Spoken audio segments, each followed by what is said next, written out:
Okay, greetings, brothers and sisters. I had just a brief clip I'm going to show at the end of this thing. I want to answer one comment or talk about one comment. And I have a brief clip about impending war with Iran.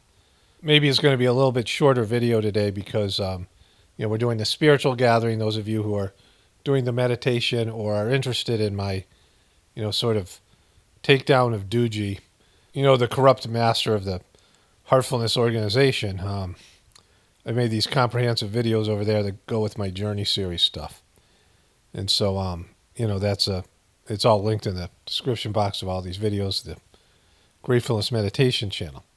And I just put up an update for those of you who are doing the meditation that, talking about that, and people can leave feedback about the sittings and things. But anyways, I had this one comment here. Let me find it. And the person was responding to me saying, here, let me find the comment here. Here it is. The person writes, who would you like us to move on to, Paul? Nikki, RFK Jr. So in that video, the video was entitled, JoJo calls Trump sitting president and other big doings, heartfulness comment. What I said there was I'd hoped that the Trumpers would move on from Trump, or it'd be good if the Trumpers would just move on from Trump.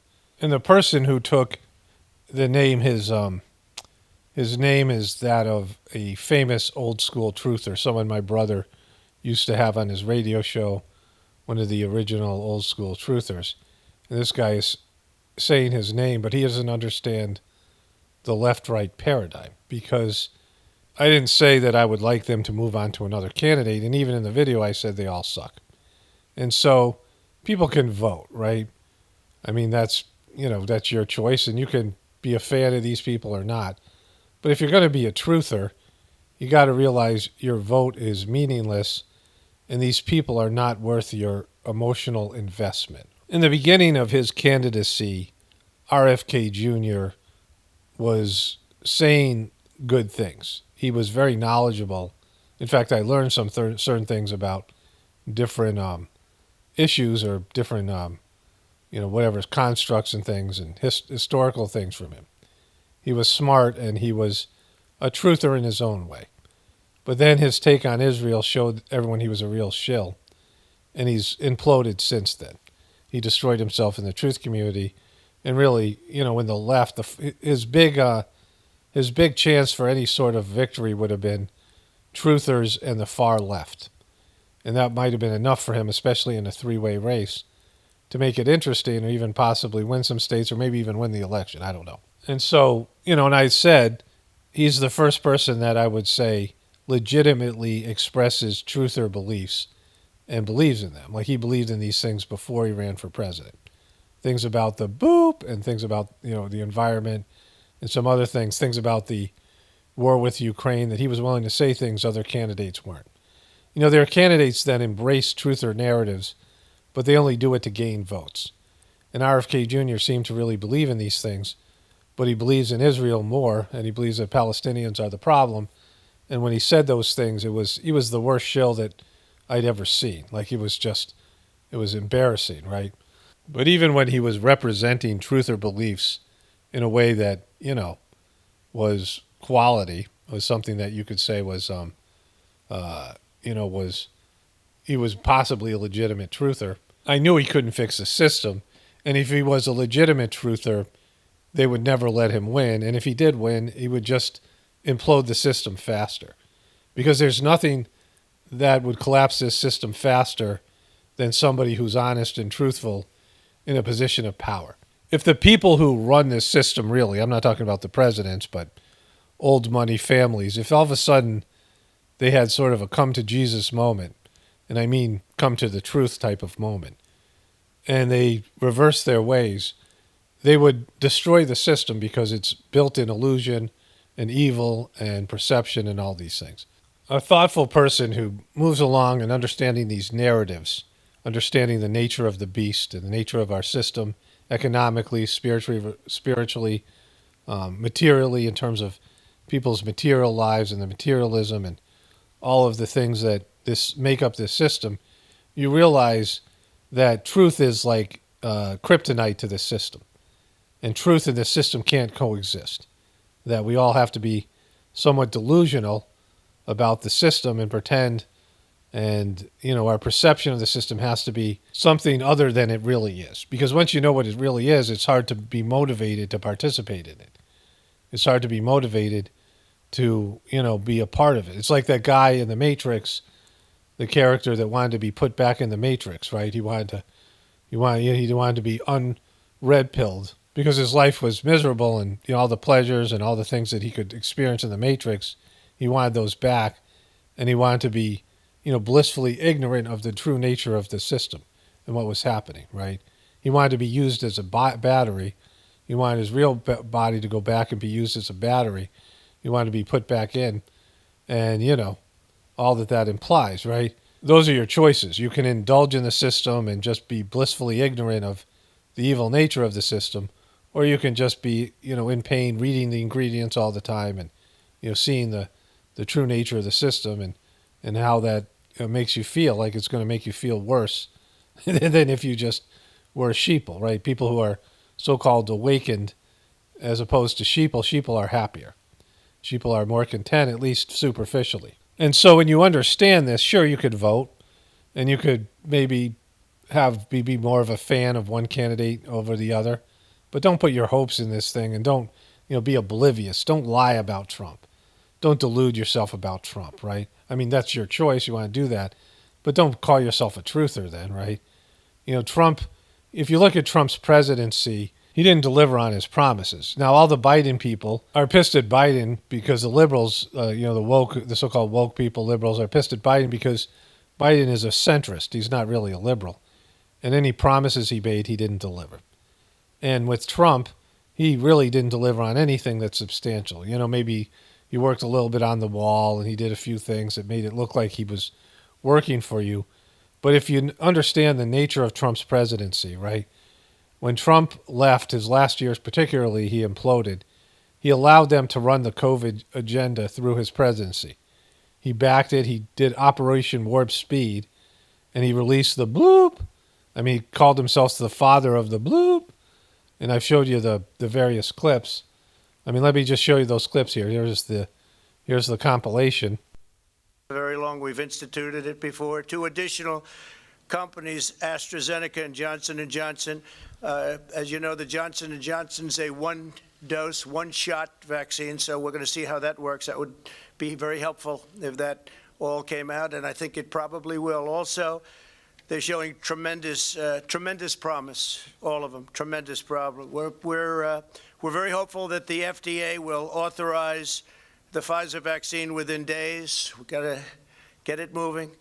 And Moderna vaccine almost immediately thereafter. Large numbers of tests and samples have been done, so hopefully that'll go very quickly. If authorized, tens of millions of vaccine doses will be available this month, and we'll get it distributed very quickly. We'll have that all set, and hundreds of millions more will quickly follow. Every American who wants the vaccine will be able to get the vaccine, and we think by spring we're going to be in a position that nobody would have believed possible just a few months ago. Amazing, really amazing. They say it's somewhat of a miracle, and I think that's true. The plan we put forward prioritizes the elderly and patients with underlying conditions, as well as healthcare workers and first responders. The greatest achievements was getting the vaccine done in 9 months instead of 5.5 to 12 years. But the problem is, we saved tens of millions of lives all over the world, but I can't talk about it because our beautiful base, of which some of you are there, you get angry when we mention the word vaccine. Don't get angry. You did everything you could to get this vaccine out. I know where you stand on the vaccine. It was one of the greatest achievements. We did it in less than 9 months. To be able to do that. Yeah, but now it's taken a twist, right? And then people don't want it, and it probably even affects the others because, there's a big situation with a lot of people don't want to take the vaccine. Well, this played right into their hands. And they want me to do public service messages and everything about everybody taking the vaccine. And look, I guess in a certain way, I'm the father of the vaccine because I was the one that pushed it. To get it done in less than 9 months was a miracle. Fauci said it would take 3 to 5 years. He thought it was something that just wouldn't be that effective because it would take so long to get. I pushed the FDA like they have never been pushed before. I wouldn't exactly say they're in love with me. They have never. This is a very bureaucratic organization. I pushed them like they've never been pushed before, and that's why we have it. The vaccine is one of the greatest achievements of mankind. We would have had in 1917, remember the Spanish flu, killed perhaps 100 million people. Can you imagine if you had to go through what all of the countries of the world who are now getting the vaccine or soon will be getting it from various companies, but can you imagine if all of those countries had to go through what they've been going through over the last year? You'd lose hundreds of millions of people. Let the teachers get the vaccine. They should get the vaccine. I hope they do. Again, it's something I'm very proud of. I think if we didn't come up during the Trump administration with a vaccine, you could have 100. And look, I guess in a certain way, I'm the father of the vaccine because I was the one that pushed it. To get it done in less than 9 months was a miracle. And so Trump was responsible for that, just that alone, the COVID thing. Plus, he shut down the economy, and he, messed up the economy. And the reason the economy is going well, Trump deregulated everything, and his handlers in Wall Street, his handlers in the bankers in Wall Street love Trump because he deregulated everything and let them get back to their derivatives, shenanigans, and things like that. Plus, there was the agendas that the liberals pushed through because there was so much hatred for Trump. And the Trumpers just thought Trump was on the job, but they changed the way that we think about gender and sex and all these things. That happened under Trump, right? That was Trump stuff. All the censorship that happened, the deplatforming of truthers and all kinds of regulations and things that were put in to, hurt all of us in one way or another. That all happened under Trump. And so the majority of the big movement was to the left, because they used the hatred of Trump and the fact Trump was a, ignorant, self-absorbed boob that wasn't willing to fight for us or anybody else, and he let them just ram their stuff through. It changed so many things in a negative way, and Trump was, maybe once in a while he'd say something about it. Plus, Trump embraced the Cubies. First he said he didn't know what QAnon was, but now he's fully embraced them, emboldening that, that cancer that's been on the truth community for so many years now. So Trump has been a nightmare. Like, he didn't do any of the things that he said he was going to do. Just because he agrees with you or tells you things you want to hear, he certainly didn't make America great again. It was much worse, and the way he limped out of the presidency and the big event in January and all those things, and then all the things that have happened since, the drama, he pissed everybody off, but not because he fought the good fight, not because he was on your side, because he was self-centered and he wouldn't work with anybody, and anybody who criticized him, he immediately makes into an enemy, and he tweets in the middle of the night. All that stuff was funny to watch, but it was a disaster for the country. And so you never know what you're going to get from any president, because the president just promises you things that they're not going to deliver on because it has nothing to do with you, right? I'll watch sporting events where I believe that the sport's rigged, but it still can be entertaining. And I watch politics the same way. Politics can be entertaining.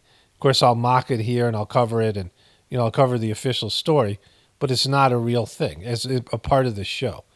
And so if you're putting your faith and your goodwill and your emotions into one of these candidates, you're going to be miserable, and you're not being truthful, because nothing's going to save this country. So this person saying, what do you think I should do? Go to Nikki Haley or RFK Jr.? No, I don't know what you should do, but don't think you're going to get anything out of any of these candidates, right?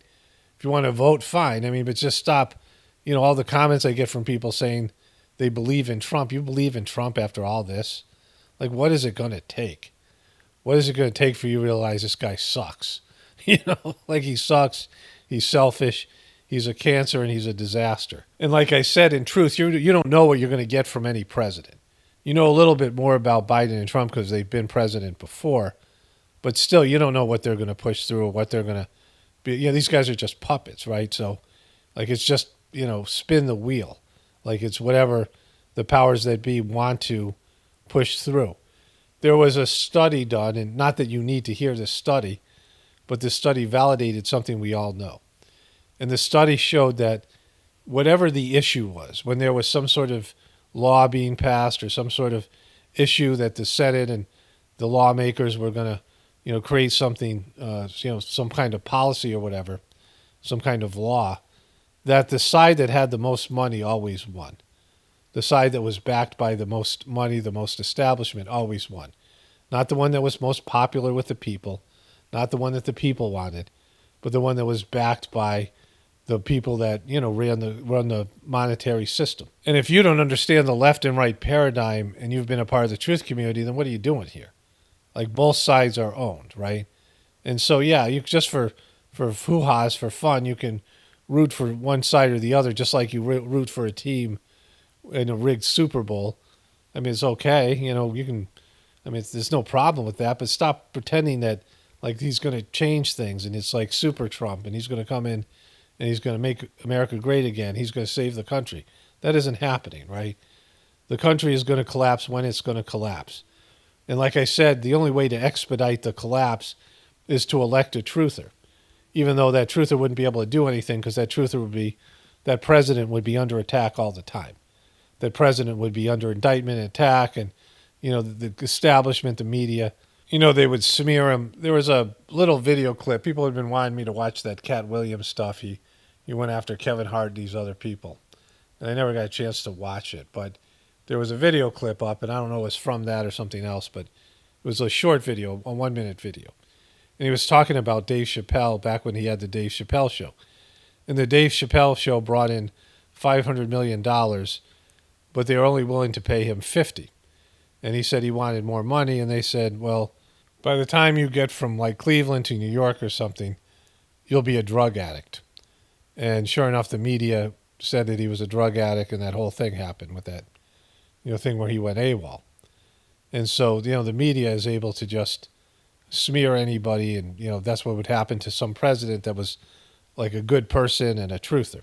But if for some reason they just allowed that truther president to do the work, and there was a truther Congress and a truther Senate, the whole government was people who were willing to embrace the truth, and they decided to be honest about things, the system would implode in moments. Like, it would take almost no time. Because without lies and deception, the system doesn't work. And everyone should know that by now. I mean, there's so much lies, there's so much deception.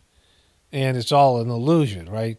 Our economic system's an illusion, our religions are illusion. These corporations and their wealth is illusion. I mean, it's all just smoke and mirrors. And as long as we all pretend like it's great and we play this Monopoly game, we pretend that fake money is worth something, yeah, it keeps on going. But as soon as truth comes in there and we say, hey, the money's worthless, and so is everything else, and this isn't the real reason you're here, you have a spiritual purpose. Your ego has hijacked your soul's purpose. I mean, most people, that's the case. People's egos have taken the person's life in a different direction than the soul intended. You have a soul plan, and you have a purpose here, and a spiritual purpose, and most people are, they don't get even a whiff of that in their lives, right? So when I say that Trumpers should move on, I hope they move on from Trump. Again, what I mean by that is see what everyone else can see, what should be obvious to you. The guy isn't what he says he is. He isn't any different and any better than Biden, and he isn't going to change anything. His presidency isn't going to do anything that would reverse the course of what's going on with the world. And so there's no real difference, right? It's a difference in you like Trump better than Biden. You want to hear Trump be the president, then sure. But it's going to be just all drama for 4 years, and the liberals are going to push more of their agenda through. I mean, better if they both went away. Not that the other candidates would be better, but at least be a sign that Americans were aware and awake enough to say, all right, these two guys suck. Let's go with new people. Even though the new people would suck just as bad or maybe even more when they were just in a different way, at least we wouldn't be doing the same thing over again, right? It might be entertaining for me, and I'll be able to produce content, so like I'm kind of, I just don't care either way. But it's just, I mean, does anyone really want to see a Biden and Trump, other than their debates and some things like this, and, Biden pooping himself, but they're both kind of senile. Two 80-year-old men, both have failed presidencies. One is unlikely to make it to the finish line because he's been having dementia for about 4 or 5 years, at least as far as we know, maybe even longer. And the other one might go to jail, right? Okay, so I turned on the news, I think 2 days ago when this whole thing was going on with Iran. And Andrea Mitchell was on, she's a very pro-Israeli person and, everything with her. And there was a guy there and he said something that's just unbelievable, right? Well, not unbelievable, but just so ridiculous, right? And it's like, do you hear yourself? I mean, the level of, it's not just bald-faced lies, but it's ridiculous lies. They are tracking our drone movements, and because they've had plenty of previous three attempts on this particular outpost, so they've seen response times. Or do you think that it's just coincidence? Or is I don't know. I don't think we know enough to know that. But I think what we do know and what we need to focus on is, look, there have been over 160-some attacks on U.S. troops in Iraq and Syria. So why are there U.S. troops in Iraq and Syria? I mean, if you're looking at this objectively, you're not looking at this as an American. Why do Americans think we have the right to occupy Iraq and Syria? The disastrous Iraq war that was perpetrated based in lies, which we all know, was a legal war based in false information about weapons of mass destruction that Saddam Hussein didn't have, and a connection to the big event 2001 that he wasn't a part of, and that over 1 million people, and just not just the deaths, 1 million people died, but so many people have suffered there. And then Syria, we went in there for no reason, right, and got war blocked by the Russians and Iran. But why are we over there? You're making it sound like Americans are attacked on American soil. They're an occupying force, and people don't want American troops in their countries. And it's not like we're doing them some sort of a favor. And so, you're playing a victim here when you're the occupier, when you're the evil empire. But that's not the worst part. What we do know and what we need to focus on is, look, there have been over 160-some attacks on U.S. troops in Iraq and Syria. So that this tragedy was inevitable. It was going to come. You can't be 100% perfect in your defense. And I know the administration rightly does not want a war with Iran, does not want to escalate, but the truth is the Iranians are escalating. This attack in Jordan is an escalation beyond what they did in Syria and Iraq. What the Houthis are doing in the Red Sea is an escalation. So the point is, Iran is escalating, and maybe we need to escalate to get the Iranians to de-escalate. What are you talking about, bro? So first of all, that's just stupid. That we need to escalate to get them to de-escalate. That they're not aware that America could crush them, and they're bullying us, right? That's ridiculous, because America has had a war hard-on for that area under Obama, in terms of Syria and all these things. And really, the neocons who run the Biden administration have wanted Iran. Certainly Israel's pushing for this as well. And Iran has done everything in their power to avoid war, because they have no chance of surviving a war with America. Now, if the Iranians are pushing America into a war, that means the Iranians have the backing of Russia and China, and that America is outgunned in some way, right? The only reason you push for a war is that you can win. You don't push for a war to get your ass kicked. I mean, how many people do that? Once in a while you see some guy walk into a bar, and you know that guy's going to get his ass kicked, right? Or something. You can see some guy, maybe something's going on with his life, maybe, or, it could be a woman as well, that they want some kind of, it's like some person who wants self-abuse, some person who wants to be hit or whatever, wants to feel pain or suffer. And that happens occasionally. But for the most part, people can see what's going to do them harm, right? And it's not just like with other people, but how many people are going to go up and whack a beehive or go kill a bunch of hornets in a hornet's nest, right? Now, you might be able to kill all the hornets, but even getting stung once sucks, right? Even getting bit by a squirrel sucks, right? People run away from squirrels or, run away from ants or fire ants or things like that because, you might be able to kill that whole, nest or whatever it is, but you don't want to get stung. Like you have some sense of avoiding pain, avoiding misery, avoiding something that's unpleasant, right? And so when you're talking about conflict in the natural world and in the human world of any kind of conflict that doesn't have to be physical, it can be some sort of dispute. People have an assessment of, they have to have some assessment of who is in the better position to win. And sometimes you never know. Sometimes it's a coin flip. Sometimes you're on equal footing. But if you know that the other person has you outgunned and you're just going to lose, you might be angry, you might be whatever you are personally. But as a collective, as a country, you don't push for that, right? Why would Iran push for getting their ass kicked by America? Why would the Palestinian people push for getting their ass kicked by Israel, right? Like the Palestinians know they don't have an army. The Palestinians have been getting their ass kicked since 1945 by Israel. And Israel's backed by America. The same thing for Iran, right? Iran knows where they stand. They have, an alliance with Russia who's being pressed into World War III by Europe and America and this whole Ukrainian debacle. But they keep on saying the Russians want World War III and that they're preparing for the Russians to do it. But why would the Russians do that? America has the number one military in the world.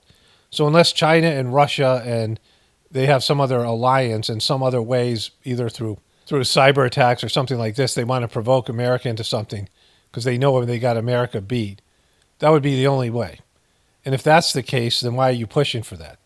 But they have been slamming the Iranians now for years after destroying their country. Again, they had a democratically elected leader in Mossadegh who was a good man and a good leader, and he was a moderate, and Iran was a modern country that was having providing oil for, other countries in that region, and they took him out because British Petroleum didn't want to share the profits 50-50 with the Iranians. They had an 80-20 deal, the British Petroleum, and this guy Mossadegh said, no, we'll split it 50-50 if you want to continue to pump our oil. And British Petroleum ran to the CIA, again, not even an American company, and the CIA took him out, put in the Shah of Iran, who was a nightmare, which led to the current disastrous regime. America screwed that country over, meddled with its sovereignty, which America has been doing all over the world because we're an evil empire. And all these guys that talk about like we're somehow a great country, we're great for ourselves, right? We have a great lifestyle, but it comes at the expense of foreign countries and impoverished countries as we loot them of their resources and game the system against them based in the currencies and things like this, right? But the whole thing is stupid, and they're pushing for this thing. So I want to read all of these whispers from the Brighter World Prophecies. Those of you guys who know it, in the Sajmark system, there was this French woman who channeled the previous master mostly, and then other people as well, other souls, and provided about 20,000 of these channeled messages. And there's all these prophecies about the collapse of civilization. They don't make up the bulk of the book. The book is mostly about spiritual progress and doing things to evolve spiritually and other things like that, right? They're more benign or more hopeful messages. But there was these messages given in the early 2000s, and now they seem to be. Let me just read this one, and I want to read all of them at some point and talk about this.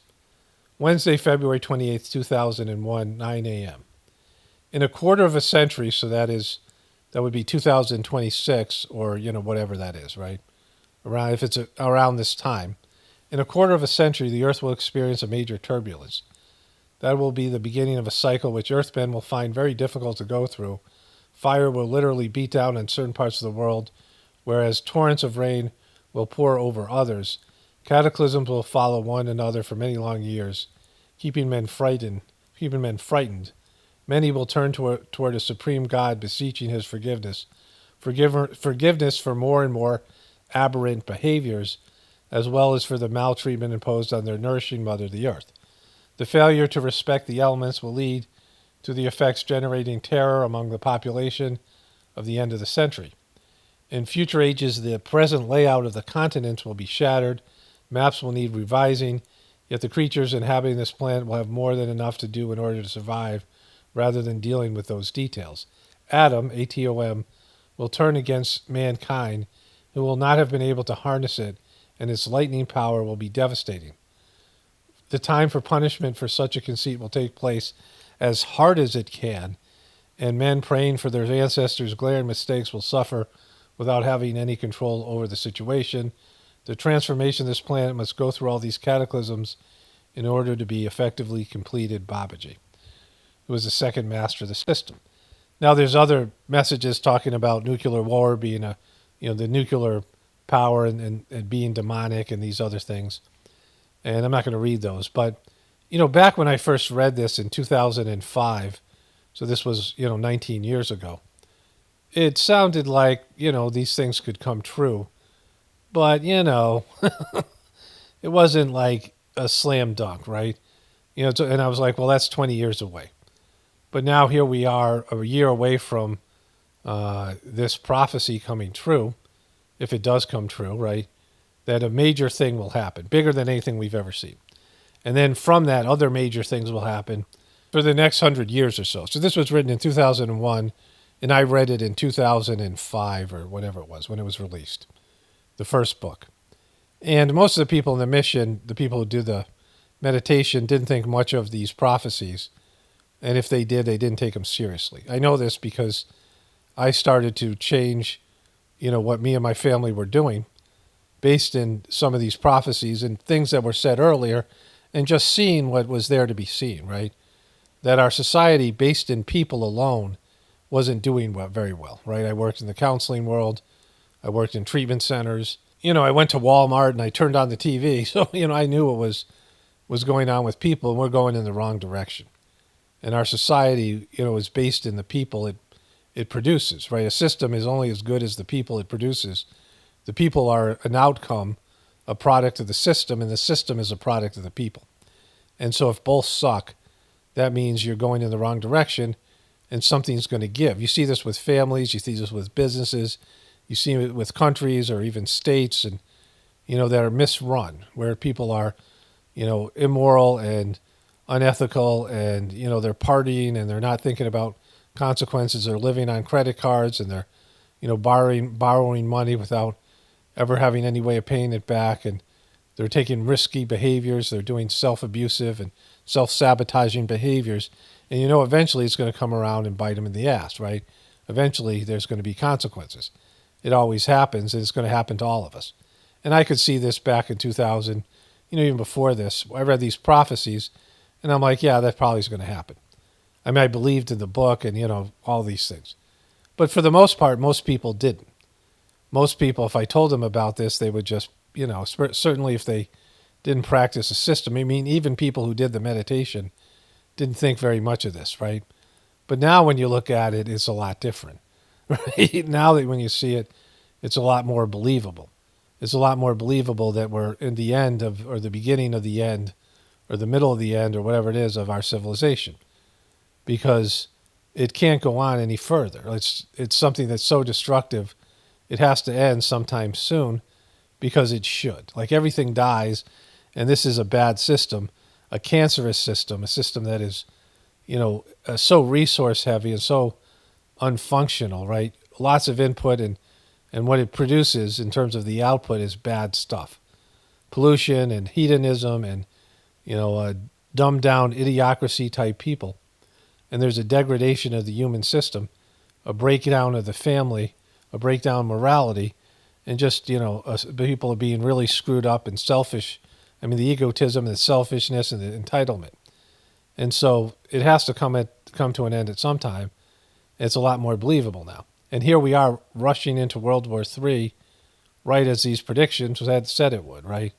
That there would be a nuclear event happening, and, maybe sometime soon. And then from that, they'll just be, it'll be the beginning of the end. And the writing will be on the wall, and people will still go in the wrong direction, even though it's obvious to them they should change and do things different, but they won't. And that's just the way, things are going to go. But each one of us individually can embrace the divinity within us, evolve, and use this as an opportunity, and see that we have to break away from, the dysfunctional system in one way or another and find a better way. And that's what Pockets of the Future means. I'll cover this more in future videos. Only spirituality will save this world. It's Paul Romano, definitely reporting from the Apocalypse.